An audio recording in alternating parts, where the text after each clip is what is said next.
قل إن كنتم تحبون الله فاتبعوني يحببكم الله ويغفر لكم ذنوبكم والله غفور رحيم.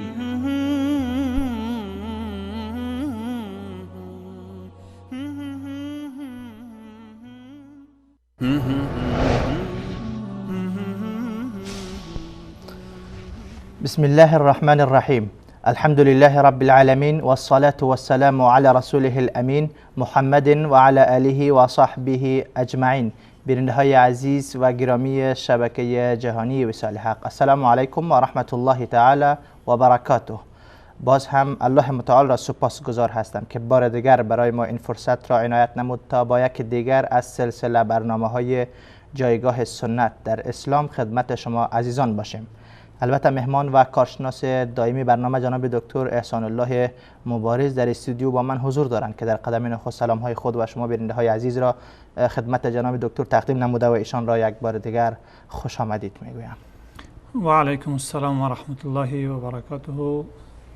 خوش و خرم و سعادتمند باشد و از الله تبارک و تعالی به ما و شما و جمله بینندگان عزیز توفیق و موفقیت دارین نصیب کنه و آمین. ما را بر مسیر حق و در راه خدمت به حق زیر سایه حفظ و کرم و عنایت خود نگه دارد. آمین آمین، جزاکم الله خیرا. بیننده های عزیز، البته میدانید که در هفته گذشته روی معرفی و یا آشنایی با صحیح ابن حبان رحمه الله صحبت داشتیم. البته در برنامه گذشته روی تاریخچه و زندگی نامی امام ابن حبان رحمه الله و نام کتاب ایشان که التقاسم والانواع هست و همچنین شرط های امام ابن حبان رحمه الله در این کتابشان و وجه تسمیه که چرا ابن حبان رحمه الله این کتاب صحیح خیش را به نام التقاسم والانواع نامگذاری کرده است. البته بحث ما در مورد آشنایی یا معرفی این کتاب عظیم امام ابن حبان رحمه الله نامکمل مانده بود که انشاءالله سعی میکنیم که در این برنامه تا یک جایی او را براتان به معرفی بگیریم. امروز نیز روی منهج امام ابن حبان رحمه الله در کتاب صحیح خیش که معروف به نام صحیح ابن حبان هست، البته نامی که امام ابن حبان رحمه الله بالای کتاب خود گذاشته است التقاسم والانواع من غیر وجود قطع فی سندها ولا ثبوت جرح فی ناقلیها. این اسم کامل کتاب امام ابن حبان رحمه الله است. این هفته موضوع ما البته منهج امام ابن حبان رحمه الله در کتاب صحیحش خواهد بود که امام ابن حبان رحمه الله این کتاب خود را چگونه ترتیب و تألیف کرده، با چه شیوهی این کتاب را ترتیب داده و چطور احادیث را تقسیم بندی کرده و با کدام طرز و طریقه این کتاب خیش را تألیف کرده. جناب دکتر، همانگونه که نام کتاب قسمی که التقاسم والانواع است، میشه برای ما بگوین که معنای این چی است؟ یعنی چگونه امام ابن حبان رحمه الله کتابش را چنین نام گذاشته و به کدام مسیر تألیف میکنه کتابش را؟ الحمد لله والصلاة والسلام على رسول الله وعلى آله وصحبه ومن اتبع هداهم الى يوم الدين و بعد. موضوعی که در هفته گذشته نسبتاً شرح گردید و در پایان برنامه بودیم که چیزی از این مطلب بیان شد. در اصل کتاب قسمی که از نام او واضح و روشن است و عمومی علما حتی حافظ ابن حجر رحمه الله و دیگران میگویند که نام نوع نوآوری و تعجب آفرینی داره. بله. نام عجیبی هست به نامه های دیگر کتاب ها. بله. یه حدیثی نزدیکی نداره، از اونها تمیز خاص خود داره و فرق خاص خود داره. بله. در اینجا ابن حبان رحمه الله تعالی که نام کتاب خود گذاشتن المسند الصحیح علی التقاسیم والانواع من غیر وجود قطع فی سندها ولا ثبوت جرح فی ناقلها. بله. که مسندی که احادیثی که در این ذکر میکنه با سند از رسول الله صلی الله علیه و سلم حکایت شدن، چون حدیث مسند نزد محدثین حدیثی است که از رسول الله صلی الله علیه و سلم حکایت شده باشه و با سند از رسول الله صلی الله علیه و سلم حکایت شده باشه، سند پیوست. بله. سند پیوست داشته باشه و از رسول الله صلی الله علیه و آله و سلم حکایت شده باشه. در صورتی که از غیر رسول الله صلی الله علیه و آله و سلم بوده باشه باز مسند نامیده نمیشه و بلکه از صحابه بود موقوف و از تابعین بود به نام مقطوع یاد میشه. و مسند در اینجا نظم مترادف با چی هست؟ مرفوع. با مرفوع با اندکی تفاوت. درست. اختصاص خاصی که مسند داره، مراسل احادیثی که مرسل هستن از رسول الله صلی الله علیه و سلم حکایت شدن مرفوع نامیده میشوند. درست. و همچنین معلقات مرفوع نامیده میشوند در صورتی که از رسول الله صلی الله علیه و آله و سلم بودن، اما مسند نامیده نمیشوند چون باید که سندی متصل داشته باشه. درست. یعنی هر حدیثی که سند متصل تا پیامبر صلی الله علیه و سلم داشت برابر است که سند صحیح بود یا که ضعیف بود. درست. اما سند داشته باشه، باید سند پیوست باشه. بله. ظاهرا پیوست نداشته باشه. بله. الصحیح نقطه دومی نام هست که باید این احادیث با معیارهایی که ابن حبان رحمه الله وضع در نظر گرفته باید صحیح بوده باشه. درست. یعنی هر آن احادیثی که در کتاب ابن حبان رحمه الله ذکر میکنه از دیدگاه خود ابن حبان رحمه الله صحیح است. رحمه الله تعالی احادیث صحیح هستند. درست. و سوم در نام علی التقاسیم بر تقسیم ها، علا یعنی بنا شده یا ترتیب شده تنظیم شده بر اقسام، بر تقسیم ها بر اقسام ها و بخش ها. درست. و تقاسیم ابن حبان رحمه الله تعالی قسمی که خواهیم از مقدمه خود ابن حبان رحمه الله خواهیم خواند. درست. تقاسیم با اقسام کلی هست که کتاب با او ترتیب داده و در همین نسخه ویژه‌ای که یعنی 2 سال میشه تقریبا به چاپ رسیده. بله. نسخه اصلی صحیح ابن حبان که قبل از او نسخه های ترتیب ابن حبان بود، به ترتیب فقهی نسخه اصلی ابن حبان به چاپ نرسیده بود. یعنی ترتیبی که خود ابن حبان رحمه الله اختیار کرده بود هدفدان است؟ بله. درست. همون کتاب به ترتیب ابن حبان رحمه الله تعالی جدیداً به چاپ رسیده. درست. چون قبلا با ترتیب احکام فقهی. بله، با ترتیب احکام فقهی علامه ابن بلبان رحمه الله از علمای قرن 7 هجری به او ترتیب معروف بود. درست. حتی کارهایی که شیخ البانی رحمه الله انجام داده دیگران انجام دادن بالای همون نسخه است.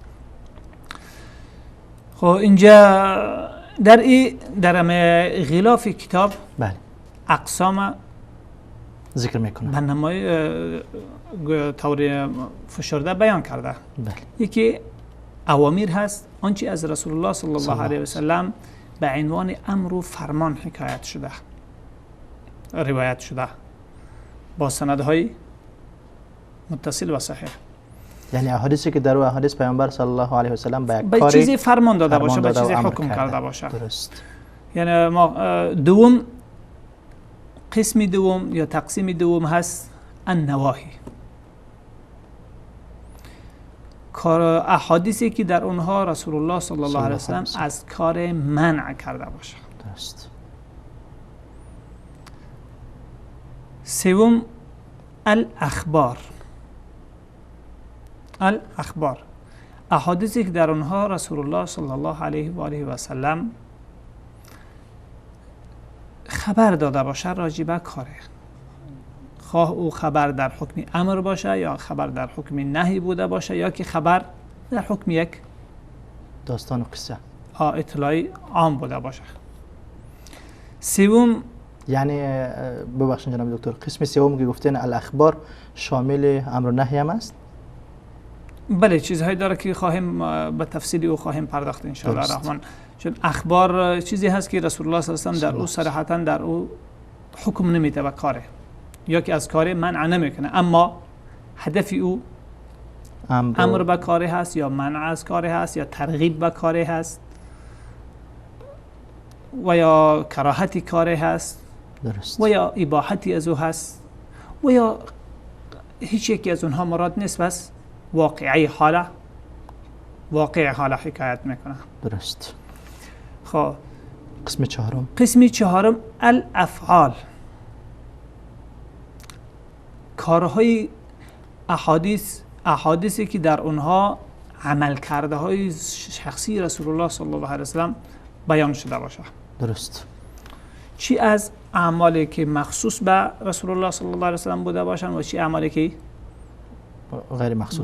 غیر مخصوص باشن و امت باید از اونها اقتدا کنه. درست. یعنی دو نوع افعال هست که بعضیش که مخصوص ویژه پیامبر اکرم صلی الله علیه وسلم است و در اونها اقتدا نمیشه. بله. در قرآن کریم و در احادیث صحیح و صریح بیان شده که این ویژه رسول الله صلی الله علیه و آله و سلم است، بالای دیگرها یا برای دیگرها نیست. درست. بعضی از اونها اوامر هست و بعضی از اونها انجام میدادنی هست و بعضی از اونها اجتناب میکردنی هست و امثال از اونها که در تفصیل او خواهیم پرداخت به خاطر اهمیت این موضوع. درست. پنجم هم هست الاباحات، اعمالی که اونها را احادیث و روایاتی که در اونها اشیای مباح ذکر شده باشه. بله. اشیای مباح ذکر شده باشه. این شد چی؟ تقاسیم. 5 قسم، کتاب 5 قسم داره. درست. سپس ترتیبم با همین ترتیب پنجگانه که ذکر میکنه از اول اوامر به همین ترتیب، بله در مقدمه هم همین ترتیب ذکر میکنه، لذا ما از مقدمه را که بررسی گرفتیم ان شاء الله الرحمن، گویا که کتاب نیمه درست خواندیم و به حساب اهمیت کتاب و نادر بودن اسلوب کتاب و منهج کتاب و موضوع دیگری که این کتاب قسمی که واضح است از همین اقسام، برخلاف گفته بعضی از علما که گفتن که کتاب خدا چون فلسفه خوانده بود و با فلسفه آشنایی داشت، کتاب خدا با اسلوبی فلسفه‌ای ترتیب داده، برخلاف فرموده و گفتاری آن عالم بزرگوار و شخصیت بزرگوار که بودن از علمای قرن 7 و 8 هجری هستند. بله.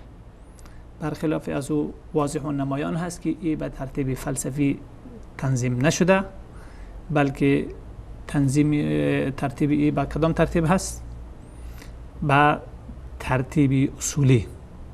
به ترتیب اصولی بیشتر نزدیک هست نسبت به ترتیب فلسفی و این هم جایگاه معرفت محدثین به تطبیق اصول بر فروع و همچنان تطبیق ادله بر اصول و تقسیم نصوص بر قواعد اصولی و ضوابط اصولی تاکید و ترکیز میکنه. به خاطر این ما یک چیزی را لازم دانستیم که درست در همین همهمه هایی که ناآگاهان زیاده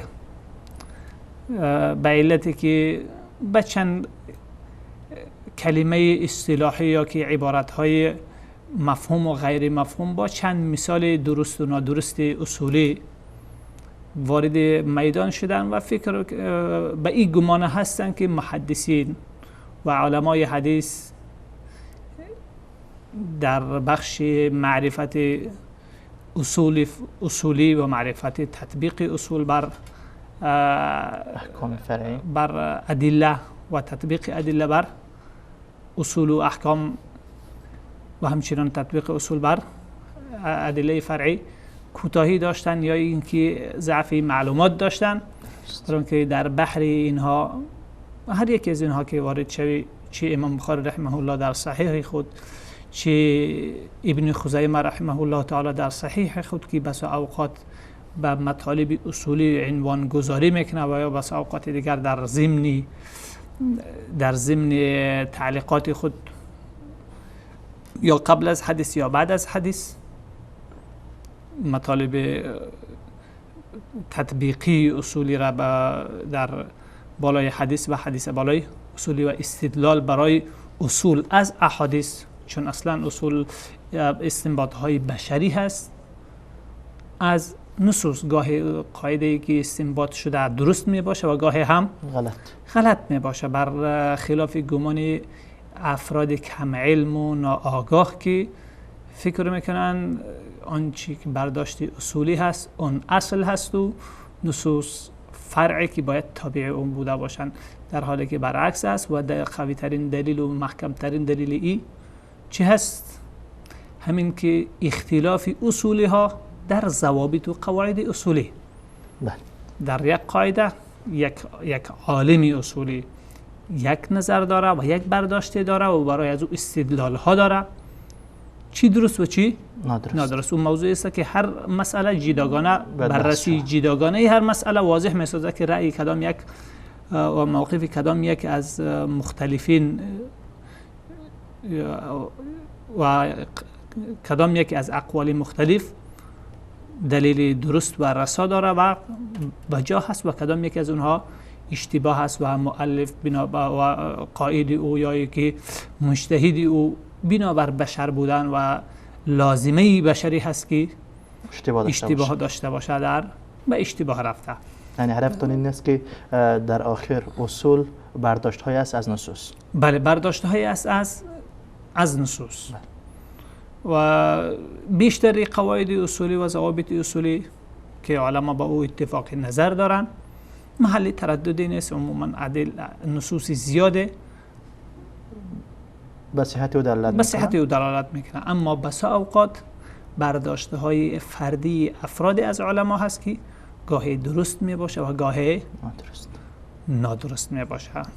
پس هرگاه ادله مخالف ضابطه اصولی بود، اونجا ضابطه اصولی گذاشته می شود.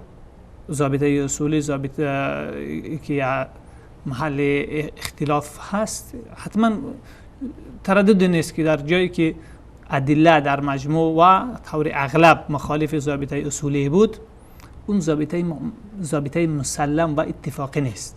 درست. پس اینجا که این ضابطه محل نظر است، باید ضابطه تصحیح شود به جای اینکه نصوص تحریف شوند یا تعدیل شوند یا که قطع و برید شوند. درست. بله، پس چون هر آنچه بود بشر هست، بهر کمالک بود. خب پس انواع هست، تقسیمات داخلی هر تقسیم انواع نامیده میشه. در تقسیم ابن حبان انتقال میکنیم به کلمه چهارم در نام کتاب ابن حبان رحمه الله تعالی. کلمه چهارم که هست الانواع على التقاسیم والانواع، یعنی المسند الصحیح على التقاسیم والانواع. یعنی اینجا تقاسیم و انواع دو کلمه مترادف نیست؟ نه خیر. درست. تقسیم عام هست و انواع همین 5 قسمی که ذکر کردیم. بله، همین 5 قسم. درست. انواع بخش‌های داخلی هر یکی از این اقسام هست. یعنی اقسام این 5 گانه را باز هر کدامش به انواع مختلف تقسیم بندی میکنه. بله، که داخل کتاب اگر برویم بهتر هست که برای ما بیان بکنم. متاسفم که نتونستیم به بینندگان عزیز اصل چیز به نمایش بگذاریم. خب صفحه 65 رفتیم. صفحه 60 بلکه صفحه 63.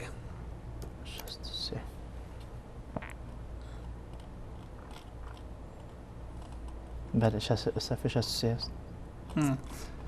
اینجا چیزهای زیادی را بیان میکنه که ما قبل از او در آغاز مقدمه کتاب که صفحه 61 هست، بله،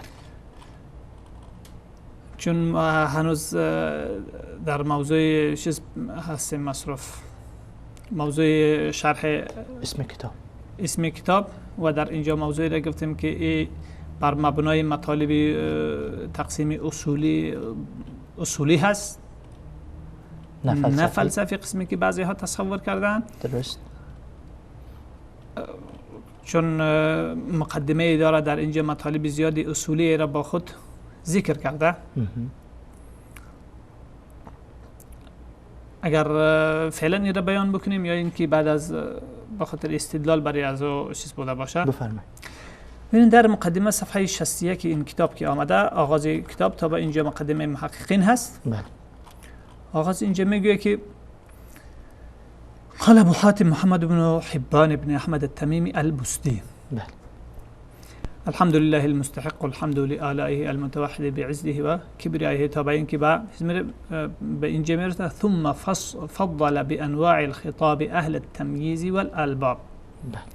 سپس الله تبارک و تعالی به انواع خطاب اهل تمییز و اهل عقل را، کسانی که تمیز دارن، درک و تمیز دارن و عقل و خرد خاص دارن، اونها را فضیلت و برتری داد بالای دیگرها. ثم اختار طائفة لصفوته و هداهم لزوم طاعته من اتباع سبل الابرار في لزوم السنن والآثار. بعد از آن گروه از نخبگان خود را اختیار کرد، برگزید و آنها را هدایت داد، راهنمون ساخت بر مسیری لازم گرفتن و پایبندی به اطاعت او. پایبندی به اطاعت الله تبارک و تعالی چی است؟ من اتباع سبل الابرار فی لزوم السنن والآثار، که عبارت است از من بیانیه است. اینجا عبارت است از اتباع و پیروی راه نیکان در چی؟ در محکم گرفتن و لازم گرفتن و پابند بودن به سنن و آثار. یعنی اینجا ابن حبان رحمه الله تعالی میگه که بیان میکنه که راه اطاعت الله تبارک و تعالی که در آیات بیشمار با او فرمان داده شده، اطیعوا الله و اطیعوا الرسول و اطیعوا الله و اطیعوا الرسول و امثال او آیات هایی که در قرآن کریم هست، همشان اتبعوا ما انزل الیکم من ربکم ولا تتبعوا من دونه اولیاء. و تمامی از اونها که میگه مسیر تطبیق عملی او چی هست؟ همین که انسان پابندی به پیروی از سنن و آثار، یعنی احادیث رسول الله صلی الله علیه و سلم، سنت رسول الله صلی الله علیه و سلم که از طریق روایت به ما حکایت شده، از طریق اثر و روایت ها به ما نقل شده، با سند صحیح رسیده. این یگانه راه اطاعت از الله تبارک و تعالی و از پیامبر او صلی الله علیه و آله و سلم است. میگه فزین قلوبهم بالایمان، پس دلهای از اونها را به ایمان مزین ساخت، و انطق السنتهم بالبیان، و زبانهای از اونها را با بیان و با فصاحت بیانی گویا ساخت. بله. من کشف اعلام دینی، بخاطری چرا؟ بخاطری افشا ساختن و برملا ساختن نشانه های دینش. چی چیز از دین هست، چی چیز از دین نیست. برای این که بیان میکنه که کسایی که ائمه دین هستن، الله تبارک و تعالی با اونها در پهلوی علم دینی بیان دینی رسایی و قوی را الله تبارک و تعالی انعام کرده که بتونن با او دینی خدا بیان بکنن. پس اونها هم بیان دارن، هم فصاحت و بلاغت دارن، که ما میدونیم طوری مثال میتونیم که با امام بخاری رحمه الله تعالی اشاره کنیم. با اون که امام بخاری رحمه الله عجمی هست بدون شک، اصلا و نسبن و دارن و همه چیز عجمی هست. از بخارا آخرین نقطه های سرزمین اسلامی در زمانش. اما فقه امام بخاری رحمه الله در صحیحش فقه است که بالای او کتاب‌های خاص تألیف شده، شراح در حل مغزای او بسا اوقات متحیر میشوند و انسان که میخواند در جریان خواندن و بررسی فقه استنباط دقیقی که از حدیث داره، یعنی خیلی فهمی دقیق و عقلی رسایی بسیار دقیقی لازم داره که ده ها و صدها مدعی نمیتوانه که مدعیان فقاهت بدون معرفت با دلیل و بدون آشنایی با دلیل هیچ کدامشان نمیتونن که حتی وجه استدلال امام بخاری رحمه الله را درک بکنن. اینجاست که حتی کسانی که طوری کلی آماده پذیرش احادیث صحیحی که امام بخاری رحمه الله در صحیح بخاری ذکر آورده و حتی فقهی که در بالای از اونها وضع کرده آماده پذیرش کلی از اونها نیستن. اما علتش همون فهمیدنشان است؟ علتشان ضعف فهمشان و ضعف معلوماتشان به احادیث هست و تعصب های دیگری که در میان درست جای کرده، مانع چون اتخذوا من دونه اولیاء موضوع چیزی هست که یکی از علتهای چیز بیان میکنه الله تبارک و تعالی در اونجا. علت این که بیان پیامبر اکرم صلی الله علیه و آله دقیق است، حتی بیان به شکلی هست که مشرکین میگفتن که این جادوگر است که مردم جادو میکنه. فصاحتش به شکلی هست که میگفتن که این اعلاترین نوع شعر میشه که بوده باشه و صدق و امانت همه چیز از اونها حدی اعلای خدا داشت. اما میگه چرا با وجود همگی اینها اعتراف دارن، قابل همه چیز هست، چرا پذیران نمیباشن، حق پذیر نمیشن مردم؟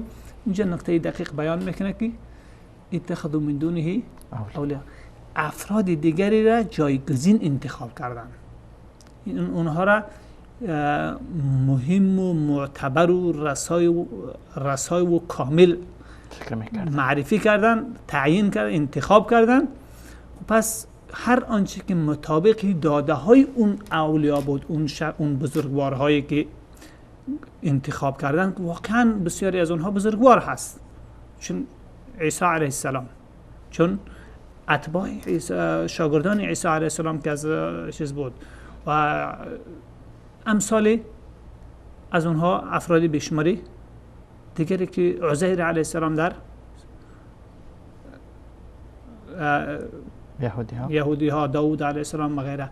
پس هر آن نکته ای را که خلاف فرموده از اونها می بود با آنکه به حکم جدید الهی منسوخ شده کی بود، یا نکته ای که برخلاف اونها تصور میکردن که اگر شخصی دیگری را ما این جایگاه برش بدیم نوع تنقیص و حرمت شکنی در شأن اونها میشه، و حالا که هیچ نوع حرمت شکنی از اونها خودشان ملزم بودن که چون پیغمبر صلی الله علیه و آله میبود پیروی میکردن.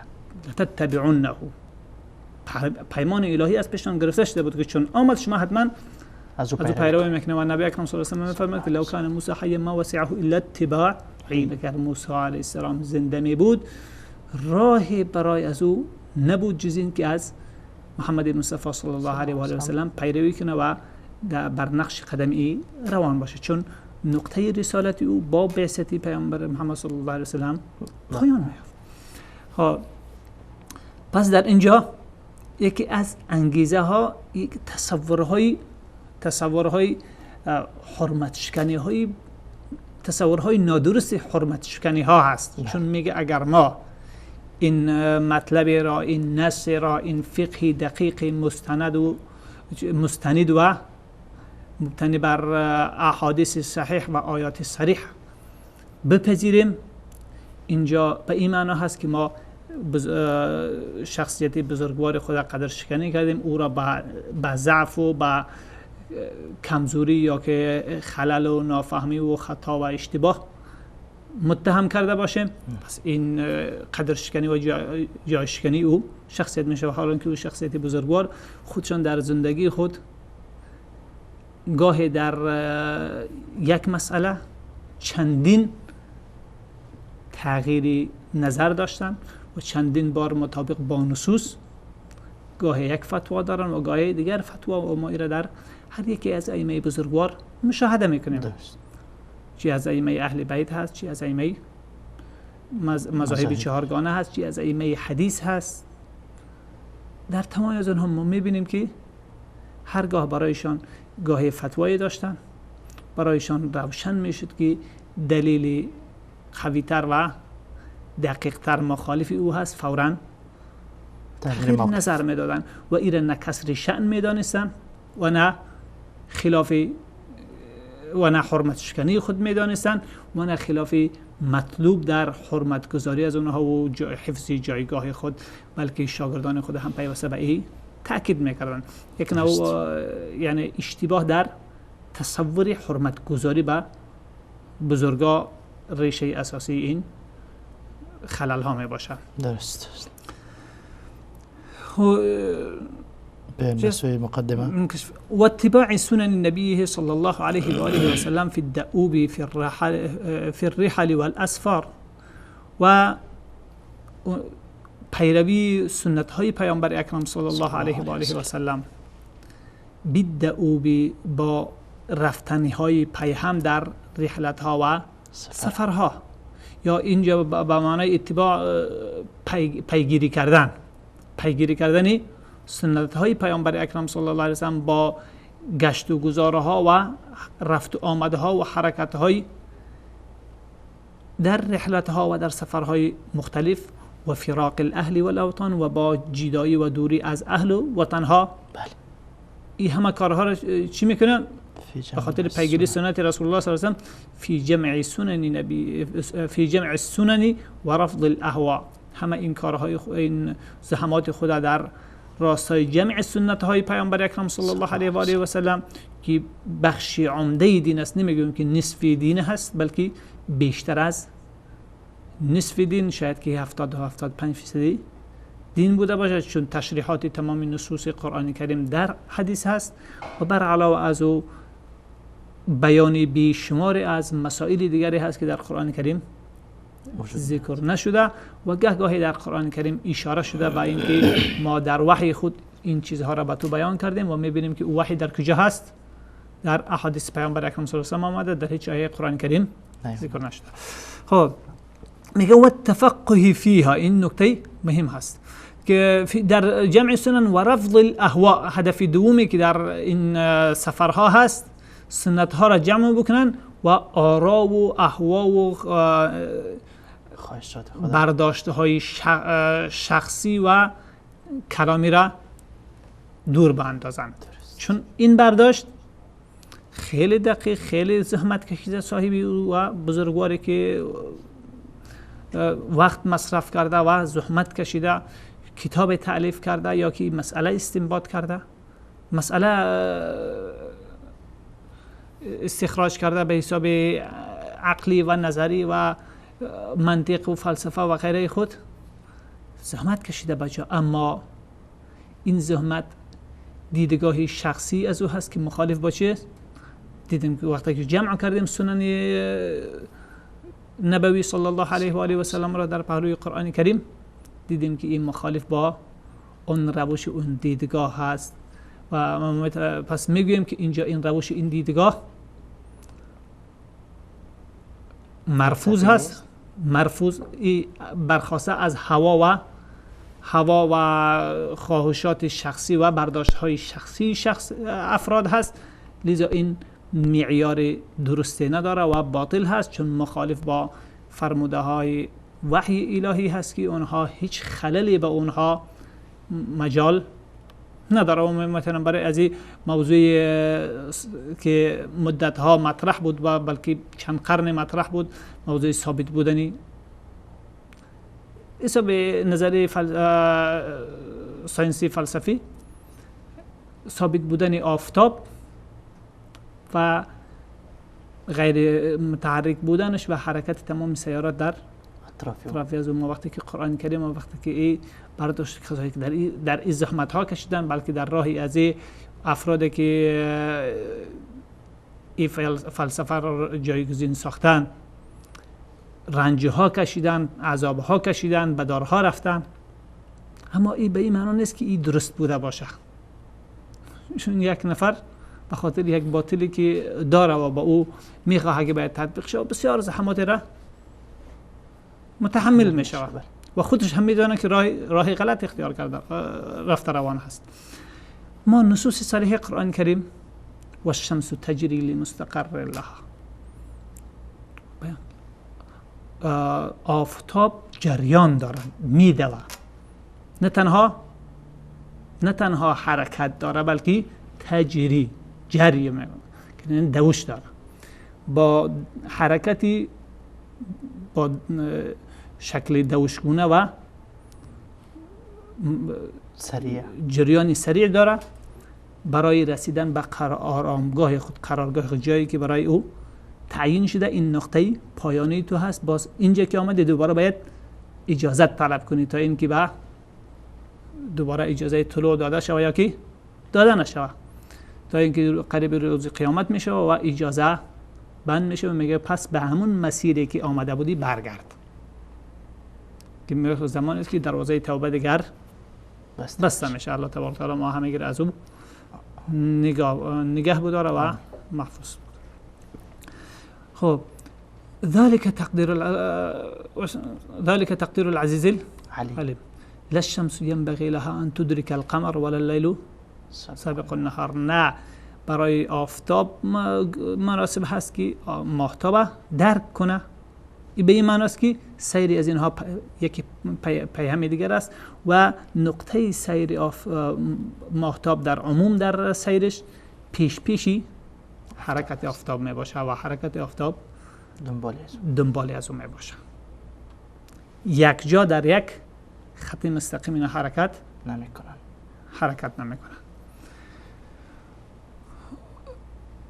وللیل سابق نهار و نه شب سبقت جوینده از روز هست. پس به این معنی که آفتاب ماهتاب حرکتش بیشتر بود شب میآید، نه، همون مسیری که محدد هست از همون نظامی که هست بیرون نمیشه.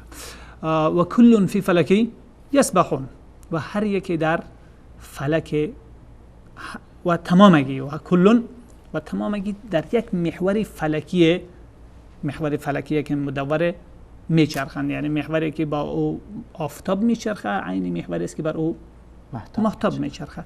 این کلامی در قرآن کریم صریح و نه تنها این بلکه جاهای زیادی هست در قرآن کریم راجبه حرکت آفتاب و همچنان حرکت ماهتاب و همچنان ای که هر دویشان بر یک محور میچرخند، نه اینکه آفتاب بر محوری مختلف دیگری بچرخه و ماهتاب بر محور دیگری، هر دویش یک محور فلکی دارن. محور فلکی که مدور بر همون محور به خطی که شکل مدور هست به همون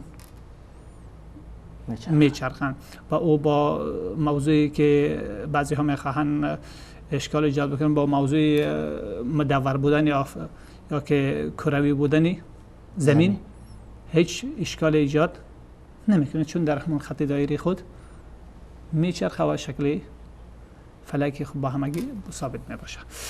به هر حال موضوعی است که از کجا آمد؟ این موضوع از کجا آمد؟ از اینکه برداشت‌های عقلی با وجودی که صاحبی او بالای از او خیلی ها زحمت کشیده باشه، خیلی ها رنج دیده باشه، رنج و زحمت او و نوشته او دلیل این است که به زحمت کشیده و بدار زده شده یا که فلان و فلان شده سخنی او درست بوده باشه، بلکه واسه اوقات بر باطل بسیاری ها میروند و سخنشان نادرست می بوده باشه و بعضی ها نگاهشان همی است که فلان در راه معرفی این موقف بدار زده شد، فلان زندان شد، فلان شد، پس این برحق باشه. برحق بوده باشه. نه چنین نیست. ما اینها را هم میگیریم میسنجیم که آیا این با این زحمت که کار بشری هست، از اهوا هست، بله، یا از اتباع دیدگاه سنت های چیزی هست، با معیار با نصوص قرآن و سنت برابری داره یا که نداره. داشت از او پیروی میکنن و نداشت چی میشه؟ رفض میشه و انداخته میشه. چیزی که اینجا مونده؟ بله اینجا چیزهای دیگری تقریبا در 10 دقیقه کوشش بکنیم به پایان برسانه میره. خب میگه التفقه فيها بترك الاراء و تفقه و فقه آموختن بله. در همین نصوص، یاد گرفتن همین نصوص و فقاهت حاصل کردن در این نصوص، بترک الاراء، با ترک آراء. اینجا نکته دیگری رو اشاره میکنه که یک انسان در نصوص قرآن و سنت فقیه نمیشه و اونها را درست نمیفهمه تا مادامی که اونها را بر هر رأی و بر هر قول دیگر مقدم ندانه، هر رأی دیگری را بینشی فکریش بر این بنا نباشه که هر آن رأیی که در برابر اینها آمد مردود و مرفوض و متروک است. فتجرد القوم للحديث و طلبوه. پس این قوم برای حدیث، برای به دست آوردن حدیث خدا فارغ ساختن و طلبوه و ایرا طلب کردن و رحلوا فیه، در پی طلب او رحلت ها و سفرها کردن و کتبوه او را نوشتن و سألوا عنه. نه تنهایی که خودشان نوشتن بلکه از اهل علم بالاتر از خود آموختن، گرفتن و سألوا عنه و از او سوال کردن راجب و احکموه، او را خوب دقیق یاد گرفتن. احکمو یا را حاکم خود مقرر کردن؟ نه، اینجا به معنای بخشی معرفت هست. درست. سوال که کردن تا با حد سوال کردن که خوب درست فهمیدن و دقیق فهمیدن که درباره از نزدشان اشکالات و ابهامات و پیچیدگی ها درست نبوده باشه، یعنی علمشان به او محکم و رسا بود. و ذاکروا به، سپس با یکدیگر مراجعه کردن و تفاهم کردن راجع به معلومات او و نشروه، تا اینکه در تبادله آرا شد و او را نشر کردن. و تفقهوا فیه و اصلوه و فرعوا علیه و بدلوه، در او فقاهت حاصل کردن و تأصیل کردن و فروع بر او تطبیق دادن یا فروعات از او استنباط کردن. و بذلوه و ایره در میان مردم نشر کردن و پخش کردن. اینجا چی میگه؟ و بین المرسل من المتصل، آنچه که سندش انقطاع داره او را از متصل جدا بیان کردن که این مرسل است، این متصل هست. درست. و الموقوف من المنفصل، و موقوف از منفصل، مراد منفصل در اینجا مقطوع هست. آنچه که اثر صحابی هست از قول یا عمل صحابی است، از قول و عمل تابعی و تابعی او را جدا کردن که این شخص تابعی نیست، صحابی است، این صحابی است، این صحابی نیست، تابعی هست. پس و الناسخ من المنسوخ، محدثین نقطه مهمی که در اینجا است، ناسخ و منسوخ با هم از هم تفکیک کردن و جدا کردن که ما کتاب‌های متعدد در ناسخ و منسوخ داریم. والمحکم من المفسوخ، و اینجا یک نقطه ای را اشاره بکنیم که کتاب‌هایی که در ناسخ و منسوخ مخصوصا در احادیث و حتی در آیات از افراد نوشته شده که اهل علم بودن اما با علم حدیث آشنایی نداشتن، خیلی عجایب و غرایب میآید. موضوع یک حدیثی نهایت ضعیف و بی اساسی را ناسخ میگردانه، ناسخ برای حدیثی دیگری میگردانه یا اینکه عکس میکنه. یا حدیث صحیح را ناسخ برای حدیثی ضعیف اصلا اون ثبوت نداره. چی مجال برای منسوخ شدنش باشه، ناسخ منسوخ شدن بوده باشه. والمحکم من المفسوخ، و احادیث محکم را که هیچ در معنایشان اشکال نیست، از احادیثی که حکمی از اونها فسخ و تغییرات در حکمی از اونها وارد شده. درست. یعنی تعویلات در برای او آمده، استثناءات بر او صورت گرفته یا که نگرفته. والمفسر من المجمل، و مفسر را از مجمل، آنچه که تفسیر شده توضیح شده و از آنچه که مجمل هست این را بیان کردن. این حدیث هست، ببخشید جناب از شما غلط فهمی نداشته باشه، تفسیر ای بیان ای در این حدیث دیگر آمده، دیگر مجال این غلط فهمی نیست.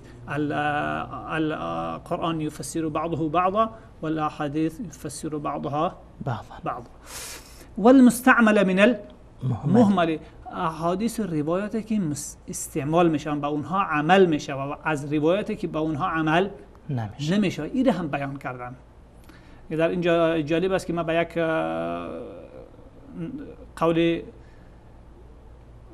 قول مشهور از عبدالله بن وهب رحمه الله تعالی شاگرد امام مالک رحمه الله اشاره کنیم که میگه که اگر الله تبارک و تعالی لیث بن سعد و مالک بن انس برای ما میسر نمیکرد ما هلاک میشدیم. پیش از او فکر میکردیم که هر آن روایتی که آمد عمل میشه تا اینکه به اینها رسیدیم. اونها برای ما شرح دادن که این نوع روایت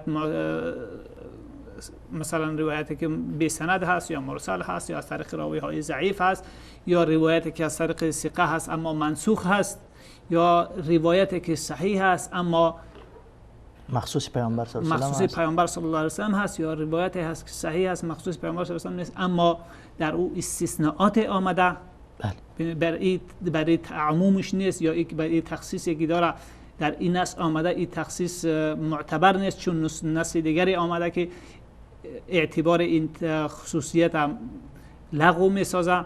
پس تمام این چیزهای اینها را برای ما امام مالک ابن انس و لیث ابن سعد که امام شافعی رحمه الله میگه که از مالک ابن انس از امام مالک رحمه الله فقیه‌تر و عالم‌تر بود. کی میگه؟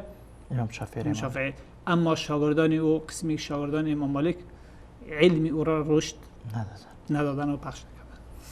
والمختصر من المتقصى و حدیث مختصر از حدیث تفصیلی بیان کردن. میگن که این حدیث از این حدیث ببخشی درست است سندش صحیح است اما فلان راوی این را از حدیثی دراز اختصار کرده که در معنای چی شده خلل ایجاد شده. پس شما از این لفظ استدلال نکنید چون معنای کاملش قسمی که امام ابو داود رحمه الله در حدیث عبدالله بن مسعود همین مطلب بیان میکنه و امام بخاری رحمه الله حتی عبدالله بن مبارک و دیگرها در ترک رفع یدین.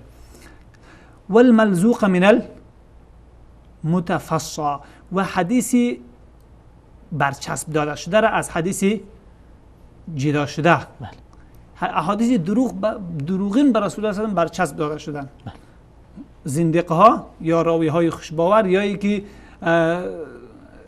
افرادی که نیت نیک داشتن که مردم ما تشویق بکنیم که کار نیک بیشتر بکنن پس حدیث های دروغ ساخته با پیامبر اکرم صلی الله علیه و آله نسبت دادن گرفتن. میگه اینها را همه گیره اونها بیان کردن. والعموم من الخصوص، عام از خاص تفکیک کردن که چی ای عام به عمومیت خود هست یا نیست یا که مخصوص هست یا مخصوص منه البعض هست کدامی از اونها. و دلیل من المنصوص و دلیل را از چی تفکیک کردن؟ از منصوص. بله اینجا دلیل مرادش از دلیل چی هست؟ آنچه که در علم اصول فقه به نام دلالت نص یاد می شود.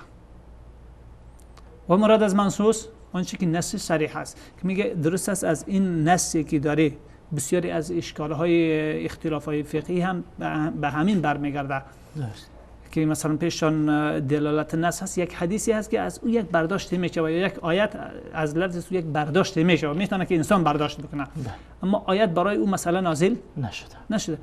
درست است اگر نص صریح دیگری نبود که بیان بکنه که همین مسئله حکمش دیگر هست ما حکمی که از او برداشت شده عین حکم عمومی باشه.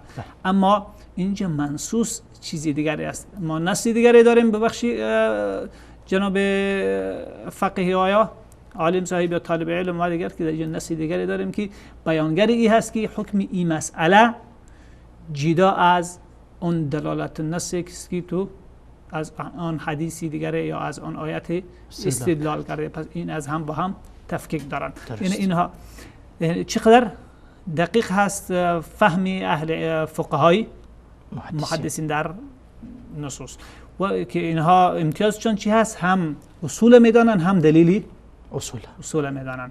خب مشکل کسی که برای یکی از اینها اقتصار کرد باز غیر میشه، خلل پذیری زیاده میشه و انحرافات یا که خلل ها و غلطی های زیاده را در پی خواهد داشت.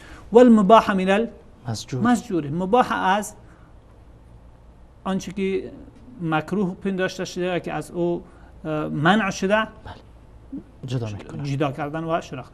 والغریب من المشهور، اینجا پس برگشت به مصطلح حدیثی که در اصول همه استعمال میشه و حدیث غریب از مشهور. این غریب و ناآشنا هست، یا فلان راوی ای را تنها روایت کرده اشتباه کرده، یا اینکه اشتباه نیست ولی تنها یک سند داره. تمام از اینها را به هم تفکیک کردن و این حدیث چند سندی داره و مشهور هست، اشکالی در این نیست، یا که سندهای متعدد داره اما هیچ کدامش صحیح نیست. والفرض من الارشادی، فرض به معنی فرض واجب نزدیکی محدثین یکی است. فرض از ارشاد که این حکم، این فرمان پیامبر اکرم صلی الله علیه و آله آمده یا فرمانی که در قرآن کریم آمده، فرض این برای حتمیت و فرضیت هست یا ای که تنها راهنمایی میکنه؟ این رو بیان میکنه که نزد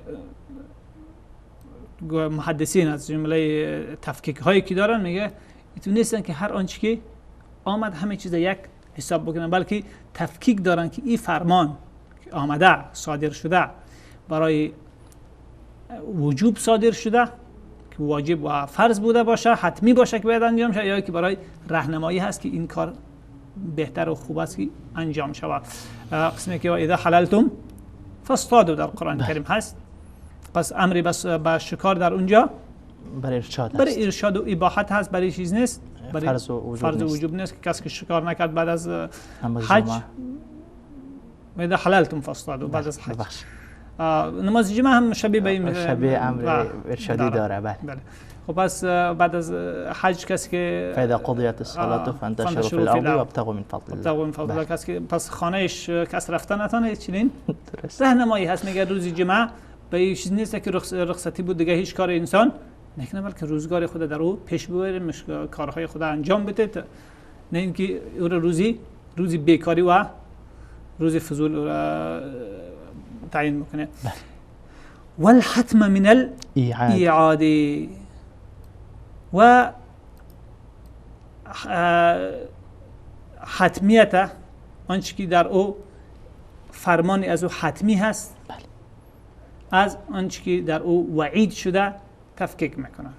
درست. منعش و تنها وعید و تهدید و سرزنش شده یا که مکروه پنداشته شده، تمام اینها را او تفکیک. والعدول من المجروحین، و راوی های بر علاوه از ایشه اونها راوی های عادل از راوی های مجروح هم تفکیک میکنن. تنها کارشان یک بخش نیست بلکه دلیل شناس هم هستن، تنها فقه دلیل نمیشناسن. والضعفاء من المتروکین، و در اینجا راوی های مجروح همشان که متروک نیست. یکی هست کمی در حافظهش ضعف داره، بسا اوقات قرینه هایی می باشه که دلالت به این میکنه که این روایتی رو که نقل کرده در این اشتباهه نداره. حتی یکی از شاگردای امام احمد ابن حنبل رحمه الله کتابی داره در ناسخ و منسوخ، در اون گاه محدث از قرائن استدلال میکنه که راوی ثقه اشتباه کرده و راوی ضعیف درست کرده. حتی برای از یک مثال هست طور نظری میکنیم که یا امام احمد ابن حنبل بود یا علی ابن مدینی، حدیث بیان که شریک ابن عبدالله قاضی در حافظهش کمزوری داره، راوی صدوق صحیح الحفظ هست. حدیث بیان کرد او، یعنی به پای احمد ابن حنبل و علی ابن مدینی نیست، این شاگردای از اونها هست، هم پایش نفر بالا هست. عبدالرحمن ابن مهدی بود و هم پایه از او یک دیگری از یا یحیی ابن سعید قطان بود یا اینکه وکیع. درست. او دو تا بود و شریک قاضی. پرسنده هم عبدالرحمن ابن مهدی هست. میگه پرسان کرد از غالبا امام احمد ابن حنبل رحمه الله است که پرسان گفت که در امی حدیث کدام ما چیز داریم؟ وقتی نگاه کرد گفت روایت شریک ابن عبدالله در اینجا صحیح است نسبت به روایت خودتو، حالا که عبدالرحمن ابن مهدی 100 شریک ابن عبدالله قاضی به حساب ثقه بودنش می شود. درست. اما چی دلیل داره که چیست؟ تفصیل داد قرینه هایش و این اگر حفظ نمی داشت و دقیق نمی بود این دقت ها را بیان نمی کرد و به این شکل دقیق در سند و در متن این دقت در سند و متن او نمی بود. یعنی به این انداز اونها چیز بودن. و ضعفاء من المتروکین و راوی های ضعیف از متروک جدا میکنه. هر ضعیفه همیش روایتش غلط نیست. بله. ولی وقتی که متروک بود متروک است. دیگر روایتش معتبره نیست. و کیفیت المعمول والکشف عن المجهول و کیفیت اون چیزی که به او عمل میشوه، حدیثی که به او عمل میشوه چگونه باید بوده باشه، ویژگی هایش چی هست، والکشف عن المجهول و راوی های مجهول هم از اونها حالتشان معرفی میکنن. و ما حرف عن المخزول و قلب من المنحول و آنچه که تحریف شده از جانب کسی که شخصی که خذلان شده، یعنی شخصی که رحمت الهی و توفیق الهی با او نبوده، از جانب او چی شده؟ تحریف شده. و قلب من المنحول یا که تغییر داده شده، قریب به معنای تحریف هست، از جانب المنحول شخصی که خود در جامعه اهل علم و اهل روایت زده، حالا که او یا علم نداره یا اینکه انسانی مکار و دسیسه کار هست که خواسته که دینه بدنام بکنه. مما خیل التدلیس و ما فیه من التدلیس، از اشکالات تدلیس و آنچه در او تلبیس هایی که در او وجود داره، تمامی از اینها را اونها کشف کردن. این در اینجا مطلبی ما از بیان ای بود که امام احمد بن تایی که به پایان میروه، مطلبی ما در اینجا ای بود که امام ابن حبان رحمه الله تعالی مقدمه کتاب خود هم که گذاشته مقدمه اصولی و حدیثی هست مشترک و بر همین مبنای مقدمه، بر مبنای همین مطالبی که در اینجا ذکر کرده کتاب ترتیب داده و ان شاء الله الرحمن بعد از فاصله در شرح ترتیب کتاب خواهیم ان شاء الله. جزاکم الله خیرا. تشکر جناب دکتر مبارز. اجازه بدین یک میان برنامه کوتاه را ببینیم. بیننده های عزیز، یک میان برنامه کوتاه را با هم میبینیم و ان شاء الله با ادامه همین موضوع منهج امام ابن حبان رحمه الله در کتاب صحیحش برمیگردیم.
قل إن كنتم تحبون الله فاتبعوني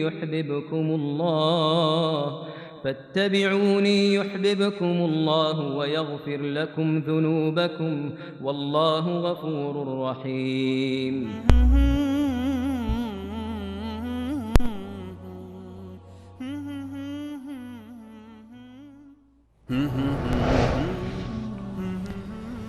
با سلام مجدد خدمت شما بیننده های عزیز و گرامی، با برنامه جایگاه سنت در اسلام. موضوع این هفته ما منهج امام ابن حبان رحمه الله در کتاب صحیحشان است. البته قبل از اینکه به میان برنامه برویم، جناب دکتر تفصیل مختصری بالای نام کتاب داشتن و اینکه کتاب را امام ابن حبان رحمه الله بر 5 قسم تقسیم کردند که اوامر و نواهی، اخبار و افعال و اباحات بودند. و سپس جناب دکتر گفتن که البته تقسیمی را که امام ابن حبان رحمه الله در کتابش اختیار کرده است واقعا با مقارنه با دیگر محدثین و تالیفاتشان متفاوت تر هست و یک ابتکار جدیدی بود که امام ابن حبان رحمه الله به خرج داد. البته بعضی ها آمدن و گفتن که تقسیمی را که امام ابن حبان رحمه الله در کتابش انتخاب کرده یک تقسیم فلسفی هست، اما جناب دکتر گفتن که نه، تقسیم ابن حبان رحمه الله در کتابشان به فلسفی نه بلکه به اصولی نزدیکتر هست، یک تقسیم اصولی و حدیثی هست، چون امام ابن حبان و سایر محدثین علمای حدیث و در عین حال علمای اصول بودند. جناب دکتر، شما این مطلب را البته از خلال مقدمه امام ابن حبان رحمه الله وقتی که مقدمهشان را خواندین میگفتین که چیزهایی را که در مقدمه ذکر میکنه همه آنها دلالت بر این میکنه که امام ابن حبان رحمه الله با طریقه اصولی و حدیثی بیشتر کتابش را ترتیب دادن، نه اینکه فلسفی و چیزهایی را که در مقدمه ذکر کردن واقعا بیانگر آن بود که چیزهای حدیثی و اصولیش بیشتر بود. میخواین چیز دیگه هم از مقدمش بر ما بخوانین؟ نه، بعد از حالا انتقال میکنیم به اصل موضوعی که قبلا جزء پرسش بود و موضوعی که تقاسیم و انواعی که ابن حبان رحمه الله انتخاب کرده. تقاسیم همون اقسام پنجگانه هست. در مقدمه اینها را تمامش تفصیل میده، در همین مقدمه خود درست تشریح میده. یا در صفحه بعدی که صفحه از همین نسخه اصلی صفحه 63 هست. بله. بعد از اون میگه که نصوص ما بر اساس وقتی که کتاب خود تعلیف میکردم علت اختیاری همین طریقه و اسلوب بیان میکنه که او را بعد خواهیم گذاشت. بله. بار دیگر با او برمیگردیم که چرا ابن حبان رحمه الله این نوع تقسیم غریب و جدیدی را اختیار کرده. بله. به جای روشی معروف و آسانی که در نزد محدثین هست، روشی فقهی است با کتاب تالیف کتاب‌های فقها. بعد از اون میگه که ما نصوص فتدبرت الصحاح، تدبرت وقتی کتاب خدا میخوام تعلیف بکنم در احادیث صحیح ما خوب فکر کردم، اندیشیدم، لاسهل حفظها علی المتعلمین، تا که حفظ او را برای متعلمین آسان بسازم، و امعنت الفکر فیها، و خوب مغز خدا فکر خدا در او خیلی دقیق، بله، با خرج آساندم، خیلی دقیق متوجه ساختم، دقیق بینی کردم. بله.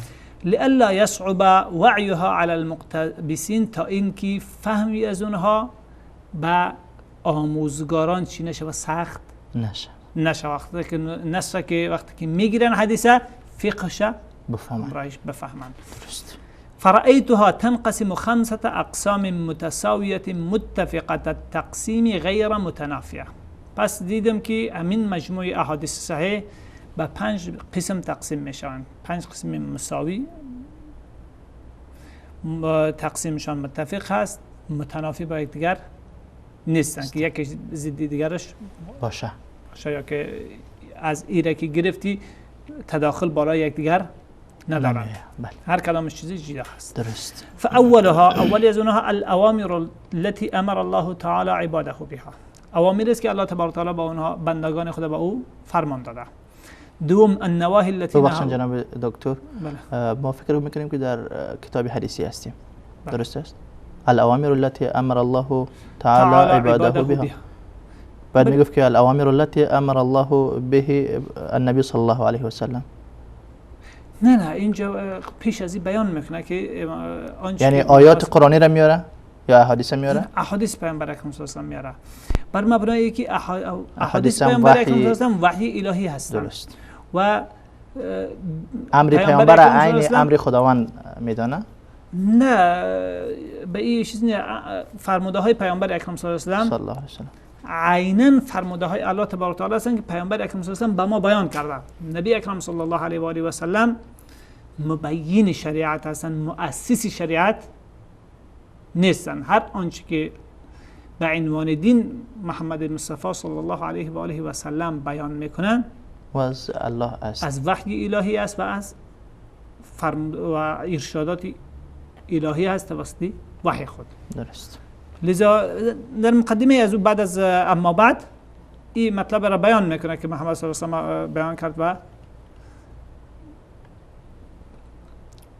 فبلغ عنه رسالاته و بین المراد عن آیاته تا به یک آخر درست میره و این موضوع را بیان میکنه و در بعد هم روی باز دوباره روی از بحث میکنه.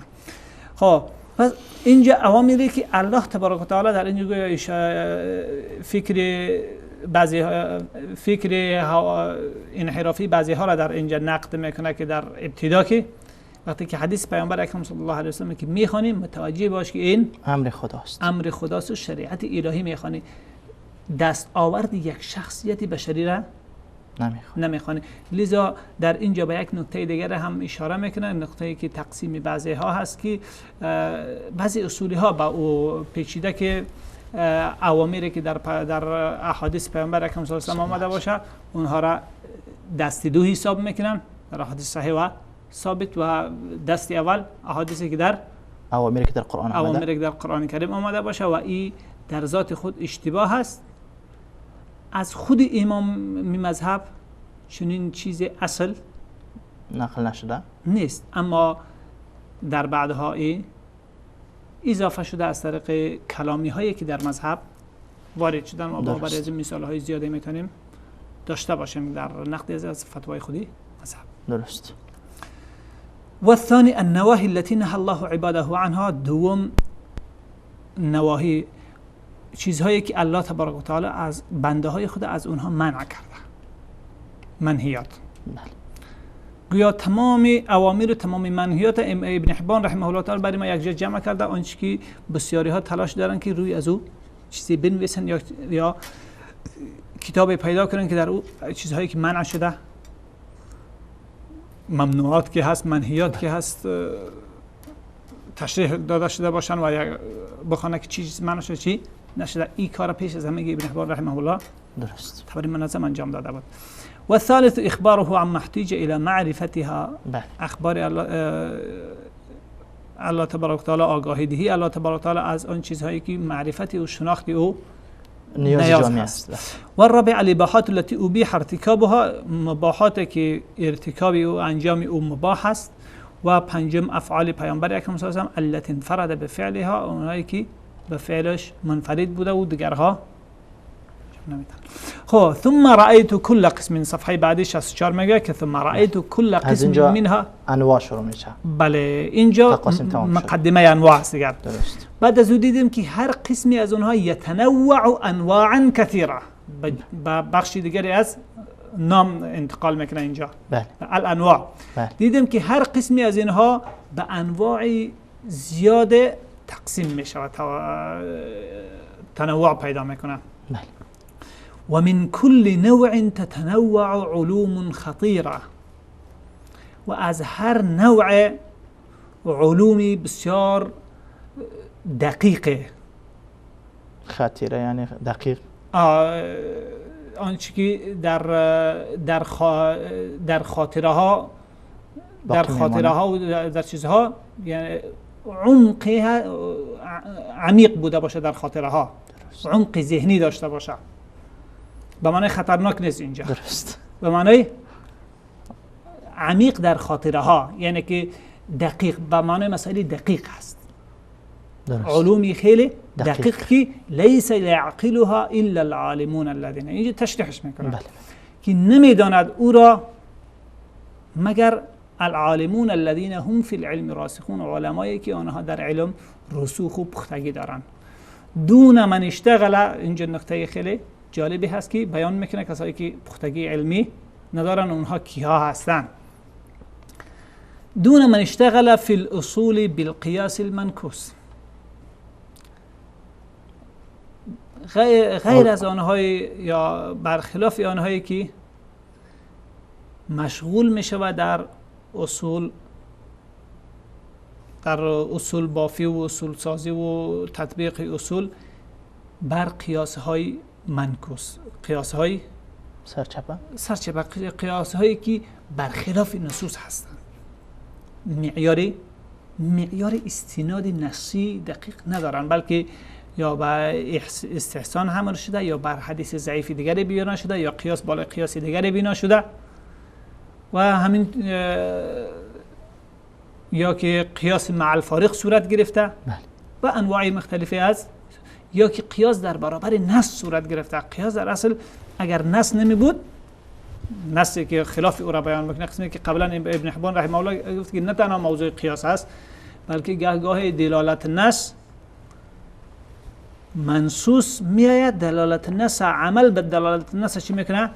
متوقف میسازه. نمی نص همین معنا و مطلب افاده میکنه، بله. اما از این نص این معنا و مطلب مراد نیست. چرا؟ خاطر که این نص دیگر بیان کرده که حکم این مسئله دیگه هست. پس این برداشتی که روشن هم هست از اون حدیث، ولی مراد نصوصی این نص نبوده، مراد بیان این نص نبوده، مراد مطلوب از این است و این معتبر نیست در عمل به این حدیث. چی رسد به این که قیاسی بوده باشد که مستند دقیق نبوده باشد و قیاس در مقابل نص بوده باشد، یعنی دلالت نص هم در برابر نص معتبر نیست. چی رسد به این که قیاسی خفی و قیاس های تمثیلی و غیره معتبر باشند. و به این هم امام بخاری رحمه الله تعالی در کتاب اعتصام بالکتاب و سنه طی چندین باب عنوان گذاری های اشاره میکنه و این مسئله را او هم توضیح میده که قیاس در چی حالات معتبر هست و در چی حالات معتبر نیست. میگه و امعن فی الفروع بالرأی المنحوس، و خیلی دقت نگری کرده و در عمق فقه فروع داخل شده دیگه، در عمق فروعات داخل شده، در فروعات خیلی دقیق شده و تفریعات زیاد فروع بافی ها و تفریعات و شاخص‌سازی های مسائل و بخش سازی ها و تقسیمات زیاد برای مسائل کرده و فرضیات و فرضیات و غیره زیاده برای از او ساخته. اگر چنین بود چنین، اگر چنین نبود چنین و چنین شد چنان. و میگه همه از اینا مبناش بر چیه؟ بر رأی المنکوس. و جای از اینکه در فروع دقیق شوه بر مبنای ادله، بر مبنای رأی منحوس، رأی بدبخت و دارای نحوست وارد این میدان شده و او رأی منحوس رأی است که مستند، رأی یعنی برداشت عقلی و ذهنی، یکی مستند بر نصی غیر متعارض با، مستند بر نص باشه و رأی خودش بعد از او در پهلوی که مستند بر نص هست مخالف با این برداشت از اون است، مخالف با بیان صریح نص دیگری نباشه. این مسئله است که خیلی ها در برداشت های خود، در فتواهای خود، در بررسی ادله بنابر عدم بینش دقیق و اندیشیدن درست روی اشتباه میکنن و نمیتونن که حتی در مسائل اختلافی تفکیک بکنن که راجح کدام است، مرجوح کدام است. میگه که هم دلیل ذکر کرده، دلیل خود از اون مسئله دلیل هست و گهگاه دلیل از اون مسئله نمیباشه، گهگاه می باشه دلیل از برداشت از همون مسئله، از همون نص برداشت به همون شکل درست است، یعنی درست مقبول است. است. اما در صورتی که نص دیگری نمی بود که حکم این مسئله را جدا میکرد، اینجا نص دیگر آمد گفت که اینجا قیاسی تمثیلی که در اینجا داری، این قیاس تمثیل معتبر نیست، چون این مسئله حکم جدا داره در شریعت، اون مسئله حکم جدا داره. احل الله البیع و حرم الربا. قالوا انما البیع مثل الربا.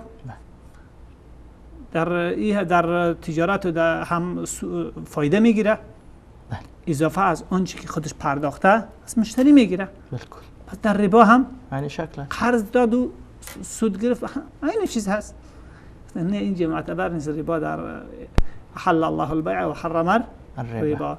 این مسئله است که در شریعت حرام قرار داده شده و این حلال هست. این حرام و این حلال هست. پس حلال و حرام با قیاس تمثیل که هست چیز نمیشه،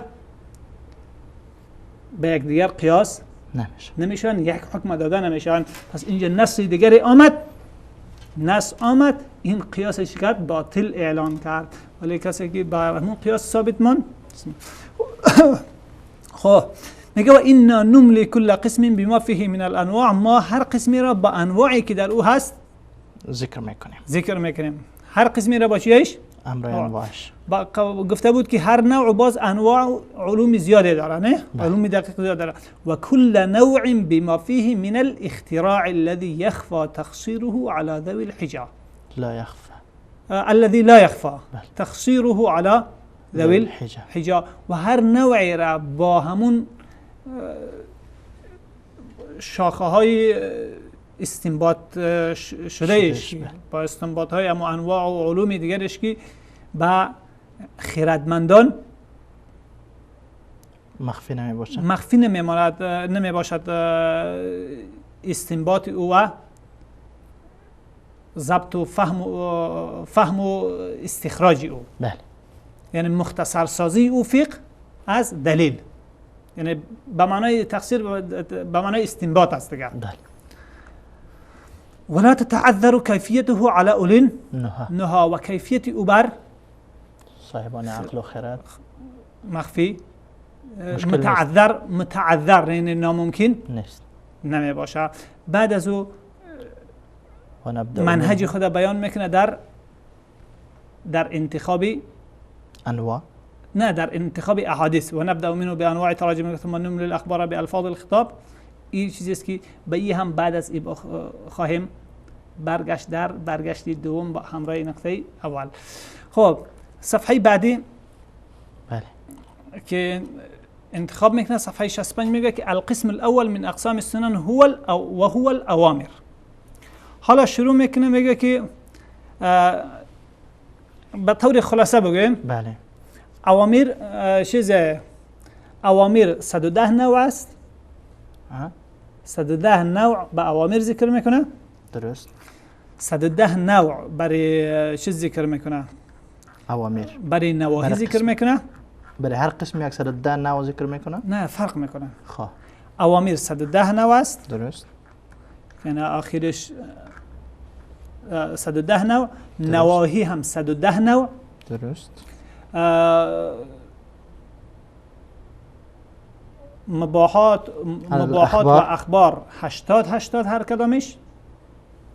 اخبار 80 و مباحات هم 80 و افعال خاصه پیامبر اکرم صلی الله علیه و سلم 50.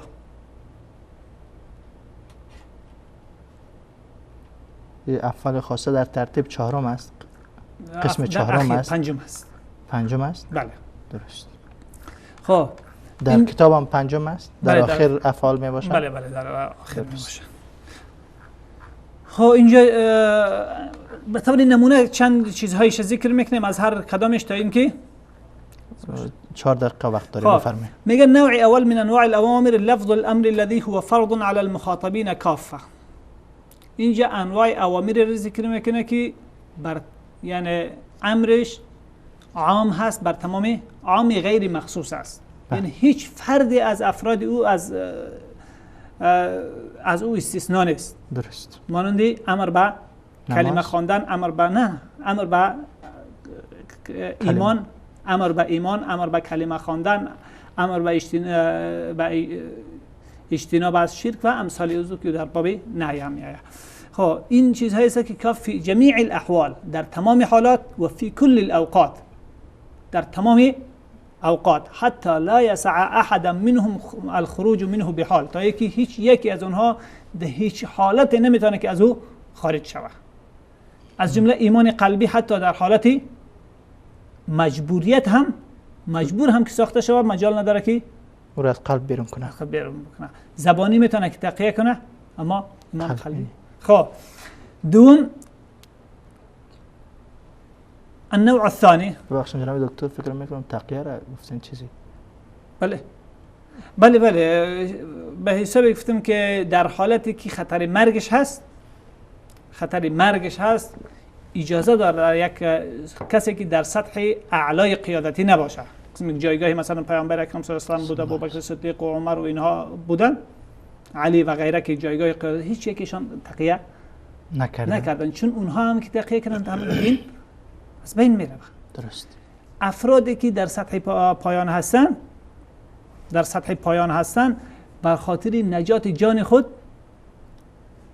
در حالات مخصوصی که دیگر قطعی مرگشان هست، میتونن که بعضی الفاظ استعمال کنن که اونها را نجات بده. اگر صبر کنن بهتر و خوبتر است. لذا امام وقتی که علی ابن مدینی و یحیی ابن معین که استدلال کردن برای امام احمد که ما مجبور بودیم مثل عمار گفت عمار یک فرد عادی از مسلمان ها بود، شما رهبریت مسلمان ها بوده. رهبریت مسلمان ها باید که صبر کنه، حق تقیه نداره. افراد عام حق تقیه داره، چون رهبریت محفوظ هست و با او با همگی معلوم می باشه. لذا این نکته است که تقیه ائمه را موضوعش ختم است و نقش داره، چون با همون علت هست که قسمی که امام ذهبی رحمه الله میگه که زندیق ها بر منبرها سخنران میشن و زندیق ها سخنران شدن با ادعایی که امام‌ها تقیه کردن و ما چیز دیگر باشه. خب 2 دقیقه ما وقت داریم جناب دکتر. خب پس تمام میکنین؟ تمام بکنیم، باقیش تکمیل میکنیم در هفته بعدی ان شاء الله. درست است. یعنی نوع اول از اوامر گفتن که اوامری است که برای تمام مردم یکسان هست، هیچ کس از او در هیچ وقت عام خارج هست، نمیشه. تمام افرادش در زیر از او شامل هست، هیچ کس در هیچ حالتی از او استثنا نداره. درست. این نوع اول هست. مثالش مثل ایمان.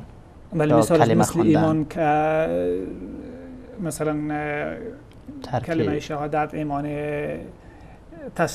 تصدیق قلبی و محبت قلبی به الله تبارک و تعالی، بغضی، کفر، امثال از او چیزهایی است که در همه حالت ذکر میکنم، در زیر از او چیزهای زیاد دارم. تشکر، جزاکم الله خیرا. بیننده عزیز، البته موضوع این هفته ما منهج امام ابن حبان رحمه الله در کتاب صحیحشان بود که امام ابن حبان رحمه الله نسبت به دیگر محدثین یک تقسیم کاملا جدید و یک ترتیب کاملا جدید را به معرفی گرفتن و کتابشان را در مجموع بر 5 قسم تقسیم کردند که قسم اوامر و نواهی، اخبار، اباحات و افعال. سپس این 5 قسم را به اقسام متعدد تقسیم کردند. قسمی که جناب دکتر گفتن، قسم اوامر را بر 110 قسم و قسم نواهی را بر 110 و قسم اخبار و اباحات را بر 80 نوع تقسیم کردند و سپس افعالی که خاصه پیامبر صلی الله علیه و سلم هست آن را بر 50 قسم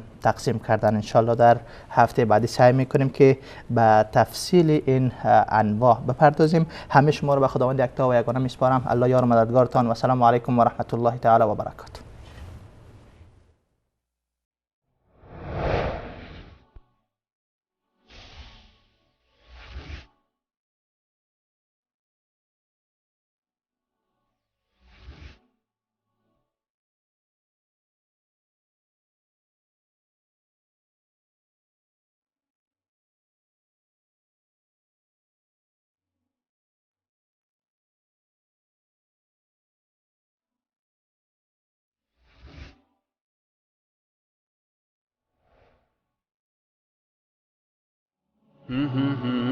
قل إن كنتم تحبون الله